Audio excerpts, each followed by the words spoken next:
옛말에 역전자는 망하고 순천자는 흥한다 하는 말이 있습니다. 이 말은 우리가 성서신학적으로 우리가 다시 해석해 보면 하늘의 뜻을 거스리면, 하늘의 이치를 거스리면 망한다는 것입니다. 그러나 반대로 하나님의 매뉴얼과 하나님의 공식을 존중하고 하나님의 법칙을 잘 적용하는 자는 이 복이 절로 따르는데, 들에서도 복을 받고 성읍에서도 복을 받고 들어가도 복을 받고 나가도 복을 받고 위에만 있고 아래에 있지 아니하고 머리 될지는 꼴이 되지 않는 그 복을 주신다. 이것이 하나님의 공식입니다. 이것이 그리스도인의 정상적인 삶일 뿐만 아니라 이게 자연스러운 성경적 인생관이 될 수가 있겠고 하나님의 셈법이 될 수 있습니다. 그런데 보통 사람들은 보면 이 하나님의 매뉴얼과 하나님의 법칙을 깨뜨리고 무시하고 인간들이 복의 주체인 양 복을 찾아놨습니다. 복이 어디 있느냐는 거예요. 복을 추구하고 복을 쫓아다니는 것입니다. 그 모양새가 좋지 않아요. 꼴이 좋지 않아요. 그러니까 헛다리 잡는 거예요. 신기루 쫓아가듯이 복을 쫓아가는 하나님의 법칙에서 벗어나서 인간이 뭐를 하려고 하는, 여러분, 그거는 하나님의 원리에 맞지 않는 것입니다. 그러니까 늘 조급하고 허겁거리고 그리고 뒷북치고 세월이 지금 흘러가지고 지금은 아날로그 시대가 아니고 디지털 시대가 됐는데 이 사업도 디지털 시대에 걸맞는 사업 아이템을 정하고 또 디지털 IT 이 시대에 걸맞는 신인류 사회로 또 진입하는 그런 사람으로 준비되고 변모되어야 되는데, 예를 들어 여러분 번데기로 계속 남아있으면 안 되는 것입니다. 이제 나방이 되어야 될 그런 때면 나방의 삶을, 나방의 철학을, 나방의 가치관을, 나방의 방법을 갖고 살아야 되는 것입니다. 하나님께서 이 시대를 지금 이끌고 가시잖아요. 하나님이 주권자시니까요. 여러분, 우리가 산토끼를 잡는 것도 산토끼에 대해서 연구하고 공부해야 되는 거예요. 산토끼가 아무 데 다니지 않아요. 산토끼가 다니는 길이 있는 겁니다. 여러분, 물고기도 마찬가지예요. 여러분, 물고기가 있는 곳이 있고 없는 곳이 있습니다. 저는 그 전라남도 집회를 가서 장로님께서 개인적인 배를 타고 저에게 낚시를 하자고 그렇게 해서 그 목사님하고 같이 갔는데 그 장로님이 저에게 일러주었어요. 저는 바닷속에 그냥 물고기가 다 있는 줄 알았어요. 그렇지 않아요. 방어는 어느 곳에, 여러분 예를 들어서 말하면 그렇다는 거예요. 꽁치는 어느 곳에, 또 조류가 어떻게 될 때에 이 물이 흐르는, 그것도 여러분 그 유속이 있다는 거예요. 바다에도 여러분 이 물이 흐른다는 거예요. 그 장로님이 자세히 설명해 주었어요. 저 그 공부 많이 했어요. 아주 저는 재미있었어요. 제가 어부가 이래서 이분은 고기를 잘 잡는 분이 아주 잘 잡는. 여러분, 복도 그러합니다. 복이 있는 곳이 있어요. 복이 흘러가는 곳이 있어요. 그 길목에서 복을 하나님의 방법으로 만날 수가 있는 것입니다. 여러분, 복이 뭡니까? 복은 하나님 자체예요. 하나님 자체. 하나님이 내 안에 있고 내 안에 하나님의 말씀이 있고 그리고 하나님의 공식과 매뉴얼이 우리에게 주어졌잖아요. 그거를 적용하면 이제 복은 우리가 쫓아가는 게 아니고 복은 따르는 것이다. 다 같이 복은 쫓는 것이 아니라 따라오는 것이다. 여러분, 복이 오지 말라고 그래도 하나님께서 붙여주면 복이 동서남북으로 따라오는 게, 그게 그리스도인이. 이 새벽에 나온 여러분, 이 성경적인 원리와 법칙이 여러분에게 적용돼서 여러분은 복을 보고 오지 마라 그래도 복이 자고 나면 또 오고 아주 징글맞게 또 오고 아침에도 또 오고 점심에도 또 오고 아멘 하는 분에게 이 복이 임하기를 축원합니다.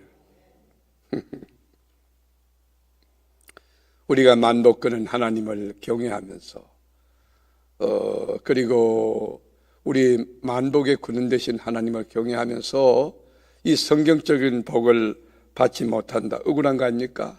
그래서 오늘도 역시 하나님이 그러면 그 원리가 뭐냐 하는 것을 같이 공부하고 하나님의 음성을 듣는 거예요. 오늘 1절 말씀 다 같이 읽어볼까요? 내가 내 하나님 여호와의 말씀을 삼가 듣고 내가 오늘 내게 명령하는 그의 모든 명령을 지켜 내 하나님 여호와께서 세계 모든 민족 위에 뛰어나게 하실 것이라.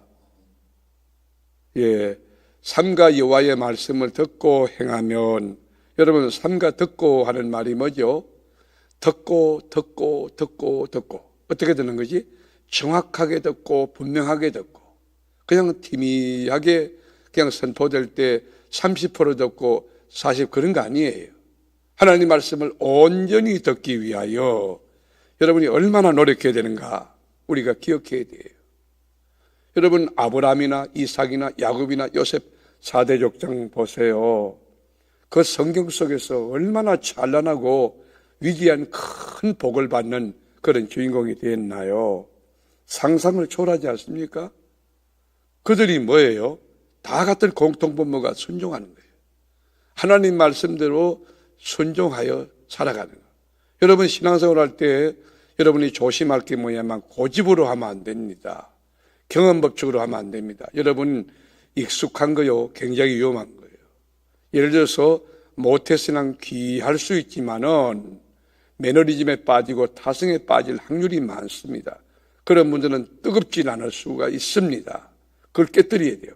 날마다 십자가로 쳐서 복종시켜서 유연하게 하나님의 말씀을 들을 수 있고 순종할 수 있는 자세로 나아가야 하는 것이.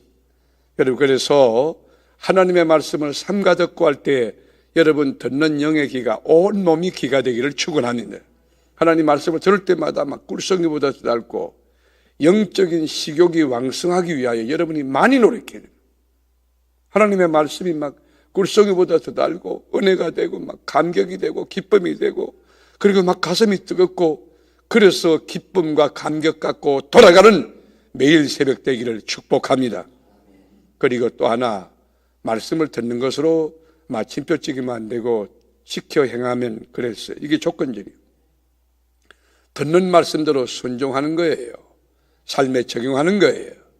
그리고 깨달은 말씀대로 거기에 순종하는 거예요. 따르는 거예요. 믿어지는 말씀대로 그대로 살아가는 거예요. 성경 읽어보세요. 여러분 베드로가 고기잡이 실패했을 때 너 깊은 데 가서 그물 던지라. 그 명령 자체가 불합리해요. 비과학적이고 비성서적이고 비성적이요. 그러나 밤이 맞도록 고기잡이 했던 베드로, 여러분 바닷가에 여러분 어부로 전문가지만은 목수였던 주님 말씀 순종해서 내가 말씀에 의지하여 그물을 내리리다 순종하고 나갔을 때 그 인생의 바다에 그물에 여러분 고기가 찢을 듯 잡혀버린 거예요. 자기 배만 아니에요. 지나가는 동물까지 다 채운 거예요. 순종하는 것에 하나님의 역사가 있는 거예요. 여러분 인간의 이성을, 인간의 논리를, 인간의 법칙을 깨뜨려야 됩니다. 그래서 파스칼은 말하기를 신앙이란 무엇이냐? 십자가에 인간의 이성을 못 박는 행위가 믿음이라 그랬어요. 여러분이 자연과학 했습니까? 여러분 이 인문과학 여러분 이런데 사회과학에 대갑니까? 그거 내려놔야 돼. 여러분이 장로님이라고, 여러분이 목사님이라고, 여러분이 집권사님이라고 그거 내려놔야 돼. 하나님의 말씀이 가는 데까지 가고 말씀이 멈추면 멈추면서 진리에 순종하는 영으로 여러분 인생을 살아갈 때 복은 여러분 절로 오게 되는 거예요. 절로 따라오게 되는 거예요. 오늘 본문에 보면 삶과 직행하면 어떻게 된다는 거죠? 세계 모든 민족 위에 뛰어나게 하실 것이라, 뛰어나게 하실 것이라, 탁월하게 하실 것이라 그런 거예요. 13절도 한번 볼까요? 우리 13절도 같이 한번 보죠. 여호와께서 너를 머리가 되고 꼬리가 되지 않게 하시며 위에만 있고 아래에 있지 않게 하시리니 오직 너는 내가 오늘 내게 명령하는 내 하나님 여호와의 명령을 듣고 지켜 행하며, 예, 여러분 머리만 되고 꼬리 되지 않게 하신다는 거예요. 위에 있고 있지 않게 한다. 자, 이거면 영적인 공식으로 하나님의 말씀을 삼가 듣고 지켜 행하면 그 복을 받는다. 그거 아닙니까? 자, 그런데 하나님의 말씀을 잘 들으려고 하면 어떻게 해야 되느냐는 거예요. 우리가 하나님 말씀을 잘 들으려고 하면요, 영적인 장애물과 영적인 이끼를 걷어내야 됩니다. 여러분 귀가 잘 열리려고 하면 여러분 그 길을 이렇게 돌보는 선생님 찾아가서 뭐라 해야 됩니까? 여러분 이 깃밥을 파내야 되지. 깃밥이 가득 있으면 안 되는 거예요. 여러분 수영장에 가가지고 수영하다가 물이 들어가잖아요. 귀에. 그럼 물이 꽉 찼는데 여러분 이 소리가 안 들리잖아요. 그걸 뚫어내야 돼요. 여러분 이 아침에 영적인 길을 수술해서 막혀있는 그 모든 걸 뚫어내고 이끼를 전부 다 제거하고 여러분 이 기 청소에 영적인 길을 청소해야 된다는 거예요. 이게 뭐예요? 의심하는 기, 오늘 믿음의 기로 바뀔지어다. 교만한 기, 여러분 겸손해야 됩니다. 여러분 아무것도 아니에요. 잿덩어리예요. 여러분 죄인이에요. 죄인. 용서받은 죄인이라고. 십자가 보혈 없이는 우리가 살 수 없어. 하나님 은혜 없이는 살 수가 없어. 하나님의 은혜로 사는 우리 존재예요. 그러니까 막 교만이 꽉 기에 차가지고 아유 내가요 이 조직신학으로 박사학위를 받은 사람이에요. 그래서 어쨌다는 건데. 성서신학에 제가 20년간 몰입했고요. 저 미국 가가지고 박사학위 받았어요. 그래서 어쨌다는 건데. 잿덩어리. 영의 길을 여러분 뚫어야 되는 거예요. 하나님의 음성을 듣기 위하여 영의 길을 날마다 십자가로 싣고 길을 씻어야 돼요. 영적인 찌꺼기가 깨끗하게 씻겨진 이 아침 되기를 축복하는. 그러려면 어떻게 합니까? 회개해야 돼. 여러분 생각으로도 잘못한 게 있는가를 돌이켜보고 주님 앞에 가슴을 찢고 회개하면서 그리고 자기를 십자가로 쳐서 부인하는 그런 가운데 심령이 아주 가난해가지고 심령이 옥토가 돼가지고 하나님 말씀만 읽어도 은혜가 되고 여러분 그 말씀 들어도 막 복이 되는 그런 영의 귀가 뚫린 자, 심령이 옥토가 된 자 되어지기를 축원하는 낮은 마음으로 겸손한 영성으로 말씀을 들을 수 있어야 돼. 그리고 하나님의 말씀을 듣는 비결은 원리는 절대 믿음으로 들어요.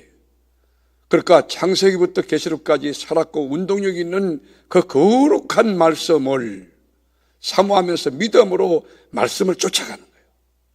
말씀을 쫓아가는 거예요.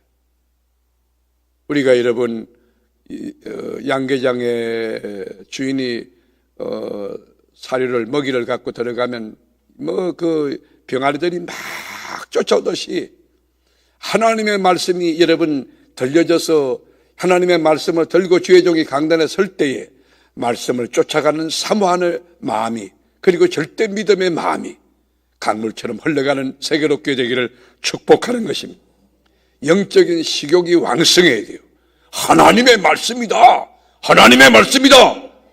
시간 여러분 살았고 운동력 있는 말씀을 쫓아가는 영의 식욕이 왕성한 막 고래떼 같고 상어떼 같이 먹이 사냥에 막 이 혈안이 되어 있는 그런 영적인 살아있는 그 마음, 영성 그리고 하나님 말씀을 절대 믿음으로 받는 거예요. 그리고 하나님 말씀을 여러분 읽기 전에 기도해야 돼요. 성령의 감동으로 된 이 말씀이 깨달아지게 해달라고. 그리고 하나님 말씀을 받기 전에 기도해요. 그래서 여러분 예배 때 일찍 나와야 될 이유가 뭡니까? 일찍 나와서 주보를 펴보고 하나님 앞에 쭉 기도 준비하는 거예요. 하나님, 오늘도 어떤 말씀으로 저의 삶의 방향을 제시하실지, 어떤 원리를 제공할지 선포되는 말씀, 읽는 말씀, 듣는 말씀이 은혜가 될 뿐만 아니고 우리 삶의 노정기, 삶의 좌표와 지침이 될 수 있도록 도와주옵소서. 기도를 많이 하고 여러분 말씀 받아보세요. 운동 많이 하고 난 뒤에 아침 식사하면 여러분 밥맛이 좋잖아요. 와서 이렇게 기도해요. 하나님 말씀에 정말 믿어지게 해달라고 은혜되게 해달라고 기도하는 거예요. 여러분 여호수아 장군 보세요. 율법의 대표였던 모세가 죽고 난 뒤에 여러분 그 지도력을 다시 인수받았을 때 얼마나 조급하고 힘들고 어렵게 혼란스럽겠어요. 모세는 정말 위대하여 많은 경험도 있지만 나는 부족한데 그래서 마음에 갈등하고 있을 때 하나님 주신 말씀이 뭐예요? 여호수아 1장 7절에 보면 강하라 담대하라 두려워 말라 그러면서 네가 오직 강하고 극히 담대하여 나의 종 모세가 내게 명령한 그 율법을 다 지켜 행하고 우르나 좌우나 치우치지 말라. 그리하면 네가 어디를 가든지 형통하리라 그랬어요. 하나님 말씀 딱 붙들고 자루나 우르나 치우치지. 여러분 세계롭게 겨우 여러분은 하나님의 진리 말씀 딱 붙들고 자루나 우르나 흔들리지 아니하고 치우치지 아니하고 진리 쫓아가고 예수님 쫓아가고 말씀 쫓아가고 성령 쫓아가고 날마다 은혜 아래 사는 여러분 되기를 축복합니다. 그렇게 살기로 작정하는 분들만 양손 들고 아멘 해보세요. 온라인도 전체 집에서 직장에서 손 들고 아멘 해보세요. 이 진리대로 되기를 축복합니다. 우리는요 우리 안에 축복의 DNA가 꽉 차 있어요. 걱정하지 마세요. 단지 영적으로 점검할 거는 내가 하나님 말씀을 듣고 사는가, 하나님의 말씀이 들리는가, 하나님 말씀에 순종하는가, 하나님 말씀에 내가 반응을 보이고 사는가를 점검하십시오. 내가 하나님 말씀대로 순종하고 하나님 말씀이 내 안에 있고 내가 하나님 안에 있고 하나님과 더불어 아름다운 동행을 시작한다면 여러분의 삶은 영적인 공식이에요. 봄이 되면 꽃이 피듯 가을이 되면 열매가 결실하여 수확의 철이 오듯 겨울 되면 찬바람이 불고 눈이 오듯 하나님 뜻대로만 살면 하나님의 법칙대로만 살면 여러분 복은 쫓아오게 되어 있어요.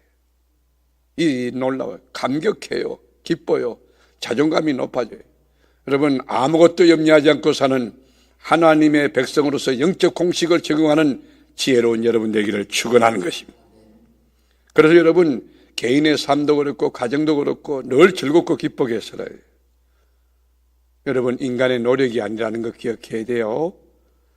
이게 뭐냐면 우리 인간은 여러분 능동태입니까 수동태입니까? 여기 복이 임하며 미치리니 그랬기만 여러분이 뭘 해요? 하루 살았다는 건 하루 죄 지었다는 것밖에 뭐 있느냐고. 늘 두렵고 떨림으로 구원을 이루어 가야 되고요. 날마다 십자가를 쳐서 이 교만 덩어리 깨버려야 되고요. 불순종 깨버려야 되고요. 내가 내 안에 순종의 영이 있는가, 하나님의 말씀에 믿음의 영이 있는가를 잘 살펴가면서 여러분 복의 주체가 내가 아니고 하나님이라는 거, 복의 건 하나님이라는 거. 온 우주 만물을 지혜와 진리로 창조하시고 보존하고 섭리하고 이끌어 나가시는 하나님, 그 하나님 말씀에 순종하고 따라갈 때 복은 절로 그 안에 다 있는 것입니다. 그래서 14절에 뭐라고 나왔죠? 오늘 14절 내가 오늘 너희에게 명령하는 그 말씀을 따라 떠나 자루나 우르나 치우치지 아니하고 다른 신을 따라 섬기지 아니하면 이와 같으리라. 예, 내가 오늘 너희에게 명령하는 그 말씀을 그 말씀을 따라서 여러분 하나님 말씀 떠나지 아니하면 이와 같으리라. 그 말씀대로 살면 이와 같으리라. 자, 결론이에요. 우리 앞에 두 길이 있다는 거예요. 무슨 길이 있을까요? 복받는 길이 있고 저주의 길이 있다. 우리가 신명기 28장 1절부터 14절까지 복에 대한 이야기고 15절부터 68절까지 저주에 대한 이야기다. 우리 앞에 두 길이 있다. 우리 앞에는 성공의 길이 있고 우리 앞에는 이 실패의 길이 있다는, 우리 앞에는 생명의 길이 있고 우리 앞에는 죽음의 길이 있다는 것이. 여러분께 제가 기회를 드립니다. 여러분 앞에 선택의 기회가 있어요. 여러분 어느 길을 택하시겠습니까? 순종의 길입니까? 거역의 길입니까? 하나님의 말씀의 길입니까? 인간적인 수단과 방법의 길입니까? 오늘 본문 1절에 이렇게 우리에게 해답을 주고 있습니다. 1절 다 같이 읽겠습니다. 내가 내 하나님 여호와의 말씀을 삼가 듣고 내가 오늘 내게 명령하는 그의 모든 명령을 지켜 행하면 내 하나님 여호와께서 너를 세계 모든 민족 위에 뛰어나게 하실 것이라.